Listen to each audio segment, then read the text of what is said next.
SIR নোটিশের জেরে চরম আতঙ্কে অস্বাভাবিক মৃত্যু হল সুভাষ হেমব্রম নামে এক পরিযায়ী শ্রমিকের। গোয়া থেকে ট্রেনে করে বাড়ি ফেরার পথে ভুবনেশ্বরে তার ঝুলন্ত দেহ উদ্ধার হয়। 15 জানুয়ারি তার শুনানির দিন নির্ধারিত হয়েছিল। সেদিনেই দক্ষিণ দিনাজপুরের কুমারগঞ্জের বানিহারি কামতাপুর গ্রামে পৌঁছল ওই যুবকের নিথর দেহ। পরিবার সূত্রে খবর, এসআইআর নোটিশ পেয়েই মানসিকভাবে ভেঙে পড়েছিলেন সুভাষ।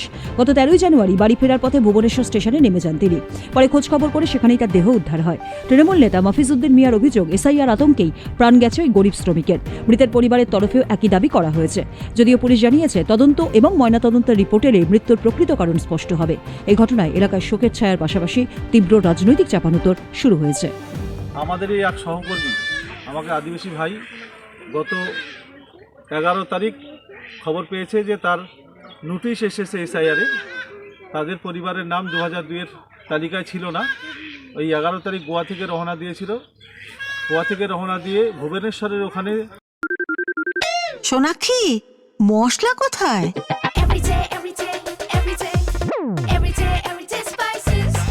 এভরিডে মশলা, দেশের স্বাদ।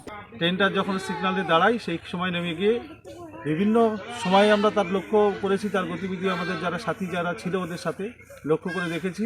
ওই এসআইআর কারণে প্রচণ্ড আতঙ্কে ছিল। সেই আতঙ্কের কারণে ভুবনেশ্বরের কাছে ওইখানে এক গাছের গামছা দিয়ে সেখানে আত্মহত্যা করে। এই নির্বাচন কমিশনের, আমরা তো নির্বাচন কমিশন বলি না, এটাকে নির্যাতন কমিশন বলি। এই নির্যাতন কমিশনের স্বেচ্ছাচারিতার কারণে কত আর মানুষের যে প্রাণ দিবে, এই আরএসএস আর বিজেপিকে সন্তুষ্ট করার কারণে এই নির্বাচন কমিশনকে আমরা ধিক্কার জানাই। পতিরাম থেকে বিশ্বজিৎ প্রামাণিকের রিপোর্ট, উত্তরবঙ্গ সংবাদ।